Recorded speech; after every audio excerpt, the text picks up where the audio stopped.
ఈ వెబ్స్ అనేవి మనకి మెయిన్ వెబ్స్గా, రెగ్యులర్ వెబ్స్, ఇర్రెగ్యులర్ వెబ్స్గా మనకి ఇక్కడ డివైడ్ అయ్యాయి అనమాట. ఈ రెగ్యులర్ వెబ్స్లో మీరు చూసినట్లయితే V1, V2, V3, V4, V5 forms అనేవి మనకి డివైడ్ అయ్యాయి. V1 అంటే ప్రజెంట్ ఫామ్, V2 అంటే పాస్ట్ ఫామ్, V3 అంటే పాస్ట్ పార్టిసిపల్ ఫామ్, V4 అంటే ప్రజెంట్ పార్టిసిపల్ ఫామ్, V5 అంటే సింపుల్ ప్రజెంట్ ఫామ్ అనమాట. అయితే ఈ రెగ్యులర్ వెబ్స్లో మనకి ఈజీగా మీరు రెగ్యులర్ వెబ్స్ అనేవి ఎలా గుర్తించవచ్చు అంటే ఒక వెర్బ్ చివర ఈ డీతో కానీ, ఈడీతో కానీ, టీతో కానీ ఎండ్ అవుతుంది. అదే ఇర్రెగ్యులర్ వెబ్స్ అనుకోండి, చూడండి ఈ 3 ఫామ్స్ ఒకేలా ఉంటాయి, లేకపోతే ఈ 3 ఫామ్స్ డిఫరెంట్గా ఉంటాయి, మనకి ఈ 2 ఫామ్స్ ఒకేలా ఉంటాయి అనమాట. ఇలాంటి ఫామ్స్ అన్ని కూడా మనకి దేని కిందకి వస్తాయంటే ఇర్రెగ్యులర్ వెబ్స్ కిందకి వస్తాయి అనమాట.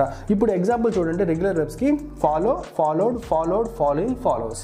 అదే ఇర్రెగ్యులర్ వెబ్స్కి అయితే speak, spoke, spoken, speaking, speaks. So ఇలాంటి 1000 వెబ్స్ మీకు విత్ PDF చదువుకోవడానికి, తర్వాత ఈ వెబ్ ఫామ్స్కి సంబంధించిన ఫుల్ ఎక్స్ప్లెనేషన్ మీకు కావాలనుకుంటే ఇంగ్లీష్ విత్ రాజేష్ అనే యాప్ని మీరు డౌన్లోడ్ చేసుకోండి.